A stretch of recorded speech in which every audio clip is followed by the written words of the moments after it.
All right, welcome to this TalTech Industrial workshop on knowledge complementarity between seed investors and startup founders with Professor Stefano Pressi from Bocconi University. Just a few words about TalTech Industrial. It's a joint project between TalTech, Bocconi University, Nesta in the UK, and Aalto University in Finland. And the key focus of this project is bringing together frontier research in data science, global value chains, and business strategy. As a part of this work, we organize a lot of workshops, staff exchanges, seminars, also hackathons are upcoming on data science for innovation policy research or industrial strategy research. This is the sorts of work we do, but today's workshop is on accelerators and how to make them the most effective for participants. Having said that, I have a few housekeeping requests as well. Please, if you can, keep your cameras open, and it's sort of more of a joint meeting we have here, and Stefano has also kindly agreed that he would be willing to take any questions immediately during the presentation as well. So just let us know if you have a question that you would like to be addressed immediately, and we can have some short discussion in the middle of the presentation as well. What else? Having said that, perhaps it's a time actually to hand the floor to Stefano from Bocconi University. He's full professor of applied economics in Department of Management and Technology at Bocconi. He's also director of the ICRIOS Research Center over there. And yeah, he has extensive background on industrial and corporate change, and he works with journal as associate editor. This is a journal with the same name, and also he's the advisory editor with journal Research Policy, so two very high-level journals. But now the floor is yours, Stefano, please. Thank you, Marek. So if you do have any questions, please interrupt me at any time. Okay, just turn on your microphone and just interrupt, because I will not probably follow the chat. So, all right. So this is let me see. This is the title of the presentation, which is slightly different from the title you probably received. So we'll start with sort of overarching framework. So what is motivating me to do the research I'm doing? Part of the research I'm doing, of course, I'm doing also other things. The first starting point is that startups are acknowledged. Startups and young firms are acknowledged as some of the key sources of job creation. These statistics are from the United States, but similar numbers are also valid for Europe and other geographical areas. So essentially, the idea is that many of the new jobs are created not just by small companies, but by small and young companies. So there is an increasing interest on startups. The other, starting point of my research is that following, say, the lessons of Schumpeter and Schumpeterian economics, there is a sort of equation between entrepreneurship and innovation. And both of these things have led to a boom in government-sponsored initiatives to provide startups with various critical resources. On the one hand, governments are increasingly engaged, particularly in Europe, in providing financial resources to startup. So if you look at the graph like this, you can see that the involvement of government in Europe in terms of providing startup financing has increased from 14% in 2008 to around 35% in 2014. So increasingly governments are putting money into the financing, the funding of startups, which are particularly risky kind of investments. Okay. And the other thing is governments in general are increasingly supporting new types of organizational forms, in particularly accelerators, to help launching new ventures and building entrepreneurial ecosystem. So there is an increasing interest into these types of organizational forms. Now, a key question for an economist, of course, is what is the role, what is the efficacy of all these programs? And particularly, one question could be why well-intentioned public programs may not deliver the expected results. So all the money we are putting into these initiatives, what is the return that we get from this money? So I've been doing a couple of papers recently. One has been published in Industrial and Corporate Change on the impact of government venture capital. And the results of this paper are not particularly encouraging.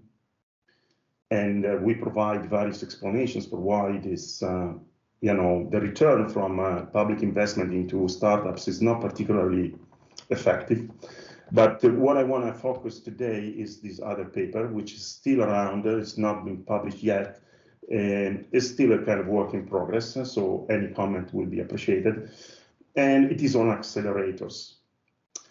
And the question we have is when and how accelerators are really effective in supporting the growth of startups. I guess that most of you are familiar with what accelerators are. So what I'm doing here is a brief recap. So accelerators are essentially these new organizational forms that consist into these fixed-term cohort-based programs that include and provide a lot of mentorship and educational components. And that culminates in this demo day, which is a public pitch event in which startup founders can pitch their ideas in front of a large audience of potential investors. Actually, accelerators are characterized by these kind of ingredients. These are limited duration programs, around 3 months on average, even though, again, we will see there is variation in terms of duration. It's a cohort-based type of program. So there is an open call, a competitive call.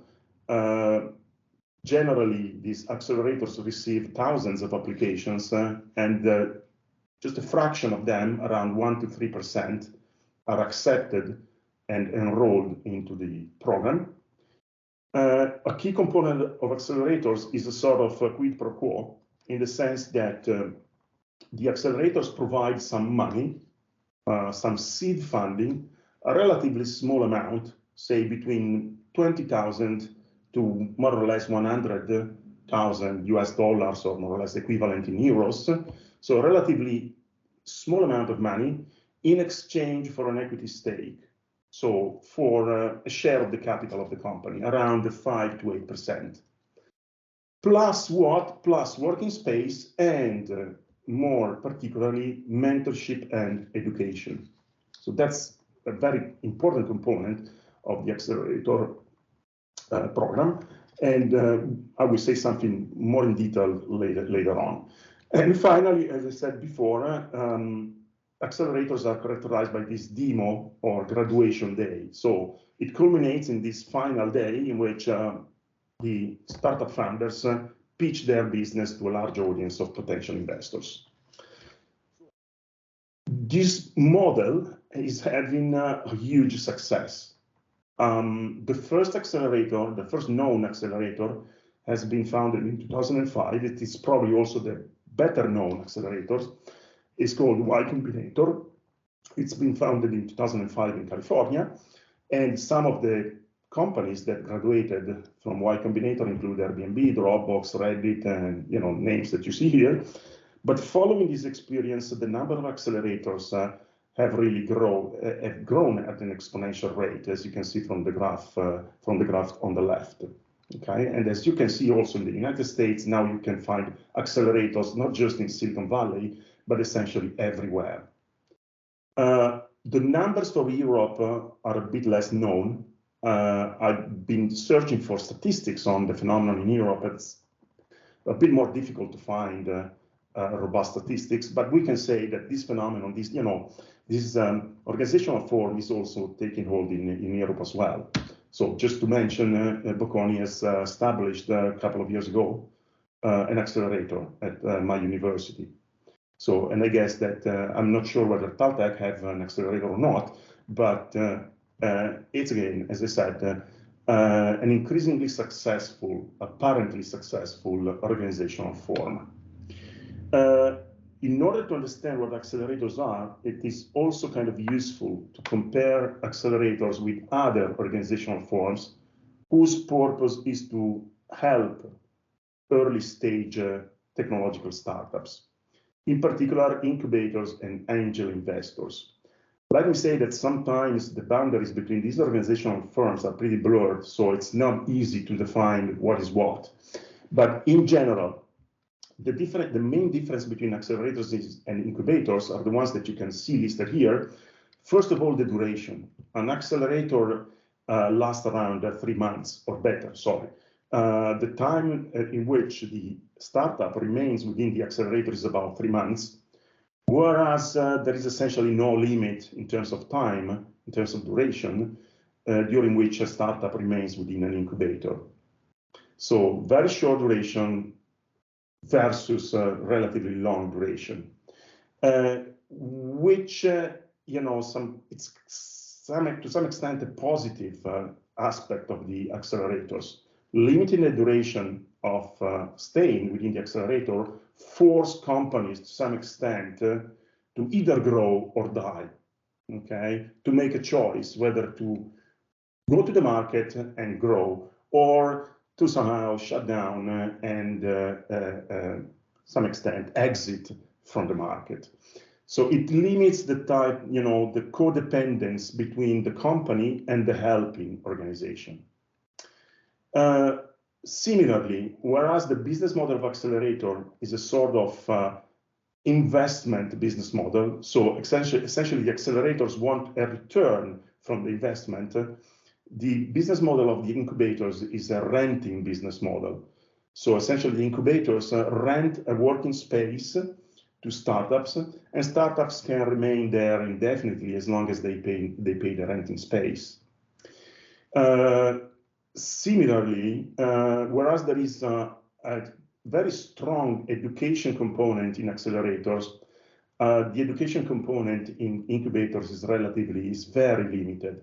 It's a very ad hoc kind of education component, and it is limited to, you know, few consultancy services in, you know, legal aspects or things like that. So essentially, the business model of incubators is a business model in which startups are sheltered from the selection forces of the market, which also means that companies in startups in incubators tend to grow very slowly, and most of them never, you know, really go to the market. Whereas the business model of accelerators is a business model that tends to speed up the, you know, exposition of the startups to the selection forces of the market. So it speeds up the market interactions to encourage learning and adaptation. In a sense, accelerators are more similar to angel investors. Angel investors are essentially individuals that put money into startups. The incentives of angels and accelerators are essentially aligned with the incentives of the startup founders, in the sense that both accelerators and angels look for a return from their investment. Okay, so in that sense, the business model is very similar. What is very different is, on the one hand, the accelerators have a very strong, as I said, educational component and mentorship component, whereas the angel investors generally don't provide that much mentoring and education to the startup founders. As one of the angel investors said, as an angel investor, everyone has the best intentions to help companies, but the reality is that as an angel investor, you do this as an amateur. You either have another job or you just do this as an hobby. So essentially, startups in accelerators interact very frequently with a very large set of different mentors and educators that help startup founders to define, plan, and execute their business. So learning is the key channel through which accelerators help startup companies. So that's the way in which, for example, Techstars, which is one of the early and most successful accelerators, was described in the press when it was established. So this quotation says that the founders of the accelerator are the, among quotes, professors. Okay, so the founders of an organization called Techstars, in which essentially they give startups office space, they give some money, $15,000 dollars, and access to about 40 mentors that help entrepreneurs to go through the strategy, implementation, funding, marketing, and legal obstacles every startup faces. The same, more or less the same wording is used by Y Combinator. So if you look at the website of Y Combinator, essentially the wording is similar.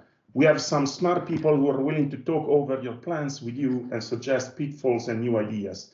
Once again, the concept is, the overall objective is to provide startups with help and learning and education. We'll organize some kind of dinner once a week for all the summer founders so you can meet one another and compare notes, and we'll try to get some experts in technology, business, or law to speak at each dinner. So what do entrepreneurs then learn within, within accelerators? Well, they learn, according to the extant research, essentially two things. On the one hand, how to do things, and on the other hand, they learn what to do. Okay, for example, which type of market to target, how much to price a certain product, or whether or not to price a certain product. So, and again, as this quotation from one accelerator participant says, I didn't know what a business was or how to pitch something. I didn't know any of that stuff. And I think that if I had done an MBA, I wouldn't have learned as much as I learned at an accelerator. Sorry, guys. I just get out of a sort of flu, and my voice is not that good. So learning is the key channel through which accelerators help startups growing. And this kind of learning occurs through what is called, what has been labeled broad, intensive, and paced consultation. Broad means startup founders learn from a very broad number of sources. So you have investors, you have suppliers, you have potential customers, you have angels, you have lots of different consultants. Intensive, within 3 months, you spend 40 hours a week devoted to consultation-related learning. And paced. So this type of learning is paced in the sense that the day of startup founders is really kind of organized and structured into, I don't know, in the morning, you just listen to seminars. In the afternoon, you just consult with the mentors, and in the evening, you consult with the program director to wrap up and say what I have learned today. So broad, intensive, and paced type of learning. Now, the key question after having defined what accelerators more or less are these accelerators effective? So is it worth establishing an accelerator at a university, such as Bocconi or any other university? So to what extent are these organizational forms successful? Now, the research in this area is just at the beginning. The results so far are relatively mixed. Okay, here you have a couple of studies which to some extent say, yeah, they are successful. So comparing accepted companies versus almost accepted companies, studied by Allen and others, show that accelerators, for example, reduce the time to reach some key milestones. This other study made on Startup Chile show that unless accelerators are effective, as long as you participate in this so-called entrepreneurship school. So the basic services of accelerators and basic funding is essentially ineffective unless it is coupled with the educational component of the accelerator. A very interesting study recently published in Management Science shows somehow counterintuitive result. And the counterintuitive result is the one that we see in these tables and in this graph. And essentially, accelerators are very effective in accelerating the death of companies. Okay, so if you have an ineffective idea, if you have a bad idea, accelerators help you to kind of say, okay, it's not worth putting money into there. It's better to get out and focus my efforts and resources somewhere else.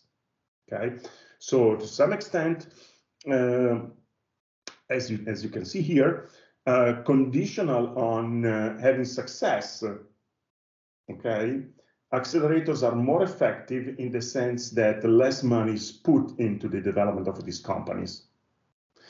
So the information feedbacks that accelerators provide and all this mentoring and education help founders to assess the quality and viability of their ideas and to drop very soon and very fast the bad ideas. One also must say that accelerators are highly heterogeneous. There is a great variation across accelerators in many relevant dimensions. Okay? So in this slide, it's probably worth focusing on the last, on the table on the right, which shows that there are many dimensions according to which accelerators differ. For example, in terms of cohort size, so the number of companies that are admitted at each round of acceleration, the duration of the program, as you can see, from 4 months from 4 weeks to approximately 52 weeks, so a year. In terms of amount of money which is provided, so accelerators are different from each other, highly heterogeneous, which may have an impact on the results that I will show you later on. Right, so going closer to the purpose of my paper, one could also argue that there may be heterogeneity across participants. So a study published in 2018 in the Strategic Management Journal shows that takes the participants to a technology entrepreneurship program and show that entrepreneurs with the previous experience of entrepreneurship benefit less from these training programs. In other terms, the skills and capabilities to start any ventures can be taught. If you already have those skills and capabilities, you have no need, you don't benefit at all from participating into an entrepreneurship training program. So that's kind of our starting point. To what extent the pre-existing skills and capabilities of entrepreneurs determine who benefits from accelerators? So is there any heterogeneity of accelerator treatment effect? So past training and knowledge endowment are relevant contingency factors. So our starting point of our theory is this idea of jack of all trades. So essentially the idea that entrepreneurs should have a balanced set of skills in order to perform well. They should have both advanced knowledge of a technical field and at the same time knowledge of business-related tasks, like managing people, raising financing, building network of suppliers, developing products, marketing products, search engine optimization, and so on and so forth. And of course, you know, the two well-known examples of jack of all trades that are frequently mentioned are these two guys, Elon Musk and Jeff Bezos, both of which, for various reasons, had both a very strong technical background and at the same time a very strong financial and business background. So To kind of explain our theory, a simple business model may help. So the kind of model we are, very simple one actually, is that the expected value of a business idea can be thought as the product of these three elements. The first one is, well, simply the value of the idea, V, times TX, which we can think as an inverse measure of the technological risk, okay? And MY, which we can think of as an inverse measure of market risk. Now, we can think that the technological risk and market risk depends, among other things, from the resources available to the entrepreneur, technological resources and business knowledge resources. In a sense that the greater the, for example, technological resources you have, X, the lower the risk that you will fail because of, I don't know, lack of technical knowledge. And so the greater the expected value, okay? So that's the kind of initial equation that we have into here. So business resources Y reduce market risk, technological resources reduce the technological risk. If we kind of reasonably assume decreasing returns in these risk functions, so we think that Tx and My are given respectively by x to the power of alpha and y to the power of beta, with alpha and beta less than 1, this is a kind of decreasing return, reduction in risk with respect to the possession of these resources. The expected value equation becomes the one that we see here. And we can say that, you know, following this kind of logic, as a proposition one, that startups founded by teams of entrepreneurs that have a balanced mix of technological and business resources, X and Y, should outperform startups with similar resources, but founded by teams with an unbalanced mix of these resources. Okay, so this equation is essentially capturing the jack of all trades idea. Having a balanced mix of technological and business should lead to better startups with higher expected value. But this is not exactly, you know, the end of our theory, because the most interesting thing we want to argue is the following: how to acquire business knowledge. In our case, is why. Okay, how do you acquire business knowledge, which is necessary to develop and grow a startup? Take Airbnb. Airbnb was founded by 2 interior designers, so no business knowledge, and 1 computer scientist, no business knowledge, no experience. How they did acquire this business knowledge? Well, through going through Y Combinator, the startup school of Y Combinator. So Accelerator provides an alternative route to education experience for acquiring the needed business knowledge. As the founder of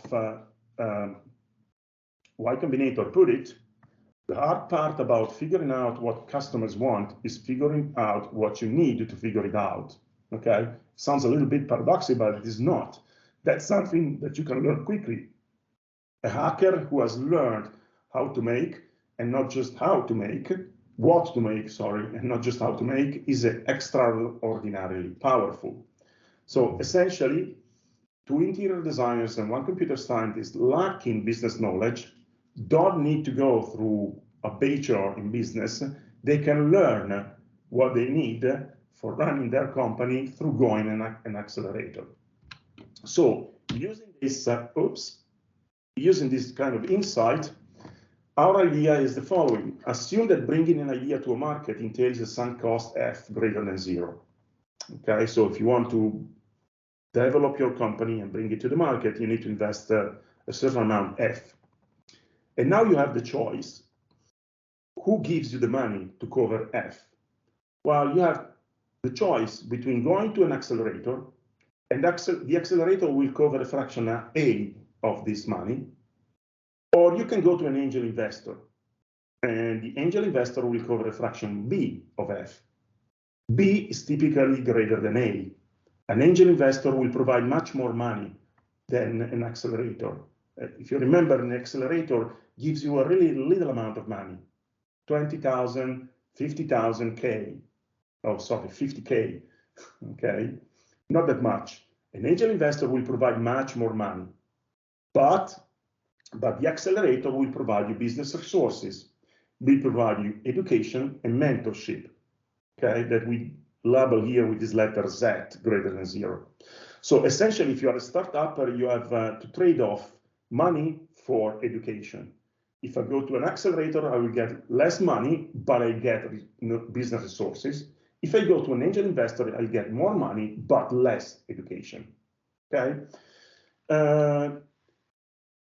What an entrepreneur should do then? So if we follow the model very quickly I illustrated before, it depends on the endowment of resources you have. If you are already business resources, then better for you to go to an angel investor. On the other hand, if your Y, business resources, is relatively low, then better to go to an accelerator. Okay, so in this inequality, essentially, the left-hand side is the value added of going to an accelerator. If you go to an accelerator, you increase your business knowledge by Z, okay? Whereas the right-hand side is the money that you lose if you choose to go to an accelerator compared to an angel investor. So essentially, our theory, if you like, our hypothesis, if you want to put it this way, is that the entrepreneurial teams that benefit the most from accelerators are the ones that are high in technological resources, so the Airbnb guys, put it this way, but low in business resources. And similarly, we also argue that there is a substitution effect between the resources provided by the acceleration programs and the business resources owned by the entrepreneurial team. So if you already got an MBA, to put it a little bit, loosely speaking, say, then the accelerators are less effective, okay, and less likely to be chosen by the entrepreneurs. So essentially the hypothesis that we want to test. We want to test that accelerators are essentially more effective for startup teams that are lacking business knowledge, and therefore more effective for teams that are high in technological resources but low in business resources, and that there is a substitution effect between the resources provided by accelerators and the business resources possessed by the entrepreneurial team. How we are attempting to test this hypothesis? It's been a long journey, and we are still in the process. At the moment, we are trying to do this with a two-pronged approach, using both quantitative and qualitative data. On the one hand, by using secondary data, so archival data, if you like, on a large sample of startups, and on the other hand, by collecting primary data through an anonymous survey. Both types of data tend to confirm the idea we have in mind, but of course, I would like to hear your reaction. Now, let me start with the secondary data. So what we are doing, essentially, we have collected data on startups from this platform called Crunchbase, and we collected data on all startups founded after January 2004. So the first accelerator was established in 2005, and we considered as treated all ventures that received the first funding round from an accelerator. Okay, so we want to test and assess the treatment effect of getting investment from an accelerator. So our treatment is a company which received the first funding round from an accelerator, and the control companies, so the untreated, if you like, are the ones that received the first funding round from purely financial investors like angels, micro VC, and so on. And we selected the controls among the companies that received less than $150,000 in the first round. Okay. Again, remember that accelerators provide relatively little money. The graph that you see here show over time the average amount of money provided by the most prominent accelerator like Y Combinator, Techstars, 500 Startups, and Startup Chile. As you can see, we go from around 40K to around 120K. So that's more or less the amount of money that accelerators provide. So our control was selected to kind of match this amount of seed money. Then for each company, we look at the CVs, at the biographies of the founders. And to find information on the biographies of founders, we used both information contained in Crunchbase, but more especially information coming from CVs from LinkedIn, okay? And essentially we codified lots of information, among which the highest degree attained, bachelor, master, PhD, MBA, field of education, business, science, technology, engineering, and mathematics, and other type of education, previous work experience, and essentially gender and age. And we retained information, we retained only the ventures for which this information was available for all founders, okay? And so the final sample that we got is the one that you see here, around 4,000 treated companies and around 2,600 control companies. For all these companies, we know the biographies of all the founders of all the companies. All right, so now this is a statistical paper. So the paper I'm telling today is a statistical paper. So now we are using really econometric techniques. The dependent variable is not particularly either sophisticated or satisfactory. It is essentially the total funding raised by startups in logs, okay, as a measure of success. So how much money over the course of the life of the company the startup has been able to raise. That's our measure of success of the company. So it's not based on growth of employees or revenues or anything else, but it's the amount of money, the total amount of funding that the startup has been able to raise. The key explanatory variable, of course, is the dichotomous variable, whether the company has been treated or not, whether it went through an accelerator program or it went through an angel investor, essentially. And the other key variables are the variables related to the background of the entrepreneurs in terms of education. So pure tech means all the founders in the company have an education background exclusively in technical fields. Mixed tech business means the founders have an education background which is mixed business and STEM. And finally, one business means at least one founder has a business education background. And then we have a bunch of controls for work experience, education attainment, prominence of the universities from which these people graduated, the previous employer, gender, industry, and location, and so on. And if you're curious, I can give you details later. All right. So these are the descriptive statistics, pre-matching. Now I'll tell you something about the pre-matching in a second. As you can see, the key difference between accelerators and controls in terms of venture level variables is the amount of money. So accelerator companies get on average $54,000 US. Companies in the control group receive on average 71, okay, in the first round, okay, in the first round. As a total amount of money, the accelerated companies get much more, substantially more than the control companies, okay? All right. So, and here is the difference between accelerators and controls in terms of the covariates, okay? In terms of the team level variables, if you like.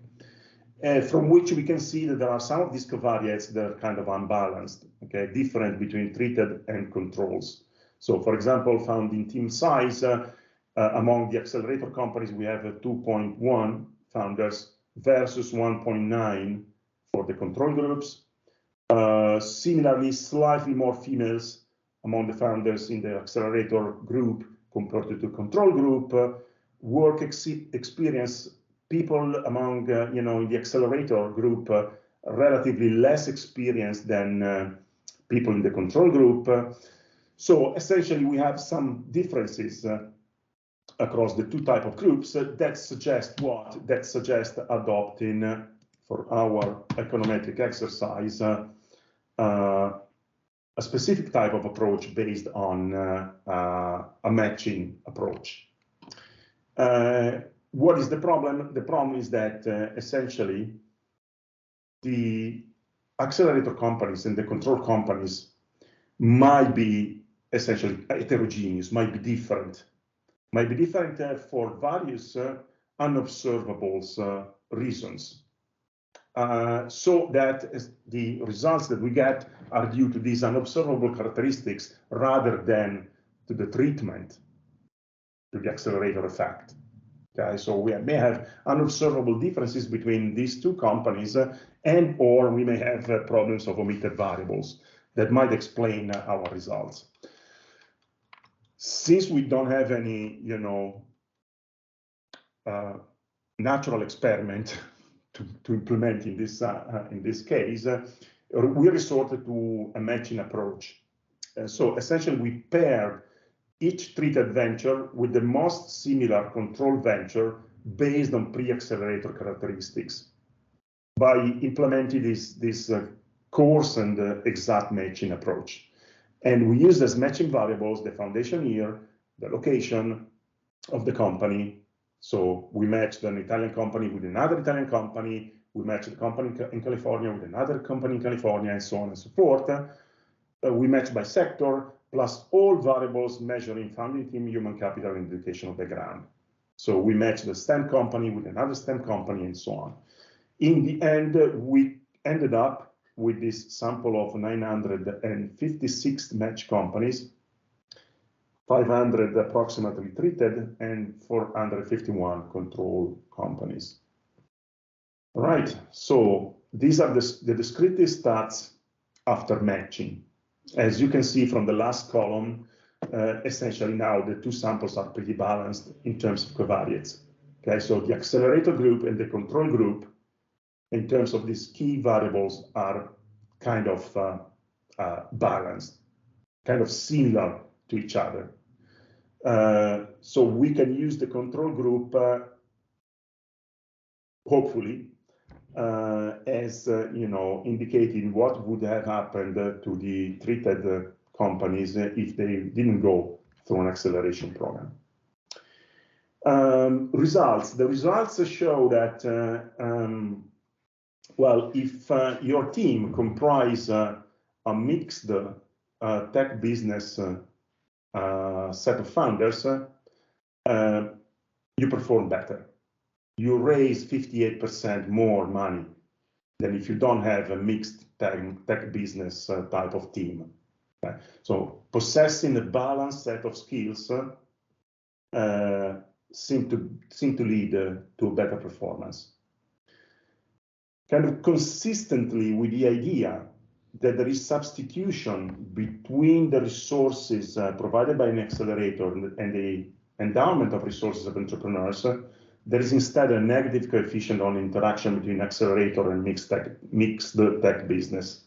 Okay? For a company with a mixed tech business background, going through an accelerator decrease the performance. You raise overall less money.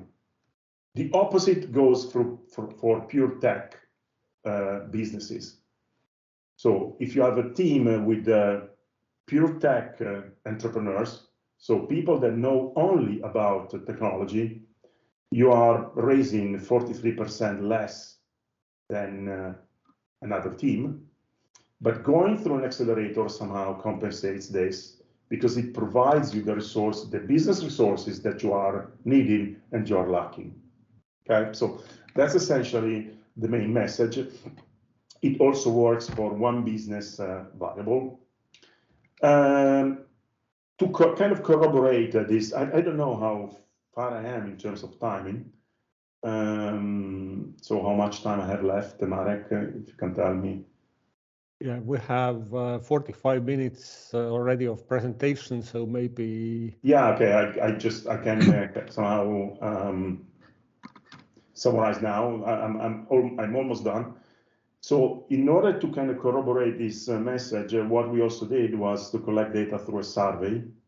So what we did, we built a survey using Qualtrics. We didn't mention the purpose of the study, and we sent out this survey to about 20,000, if I remember correctly, entrepreneurs. The response rate, as you can imagine, was very low. Okay, so we got 236 unique responses. 56% from accelerated startups, 44% from non-accelerated startups. And so keeping in mind this limitation, the kind of results were reassuring. So if we look at the overall sample, companies that go through an accelerator rate the overall investor impact higher than the investor impact of control entrepreneurs. And companies that went through an accelerator program rate higher the business model validation, so the help that the accelerator gave in terms of validating the business model idea, the feedbacks on the idea, the training on business issues, and the pitching of the idea help, and the networking with mentors. So in a sense, accelerators seem to work precisely in the direction that the theory suggests. But what is more interesting is probably comparing pure tech versus business companies. So as you can see, once again, in terms of fundraising, there is a trade-off. The accelerators help in terms of providing feedbacks on the idea, training on business issues, pitching the idea, networking with mentors, but you get less money. Okay, so that's the relevant trade-off. When it comes to comparing pure tech, non-pure tech, within accelerators, what we see that pure tech companies in general rate the experience within the accelerator higher than the non-pure tech companies. So in a sense, these results are consistent once again with the idea that who gains most from the accelerator experience are the companies that lack business knowledge. So training on business issues, 3.97 for pure tech companies, 3.16 for non-pure tech companies. And the same for networking with mentors, 5.54 versus 5 for non-pure tech companies. And again, a simple regression analysis essentially showed the same. Okay, so when the dependent variable is the overall investor impact, the coefficient on pure tech is positive, the coefficient on one business is negative. The same for training on business issues. The coefficient on pure tech is positive, the coefficient on one business is negative. Meaning, once again, that accelerator mostly benefit startups that lack business knowledge. Okay. So this is essentially the conclusion. This kind of preliminary work seems to suggest, assuming that, of course, these results are convincing and robust, have implications both for the entrepreneurs. So which seed investor add more value to your company? It is contingent upon the endowment of knowledge you have. For the governments and the accelerators, once again, it provides a sort of contingency-based framework explaining when accelerators work. And accelerators work especially, once again, when they are targeted to people and entrepreneurs that lack business knowledge. And if you like, it provides also some suggestion for business schools like Bocconi to realize that accelerators may simply provide substitute resources compared to the ones that entrepreneurs already possess. All right, so that's all on my side. Thank you, guys. Thank you very much.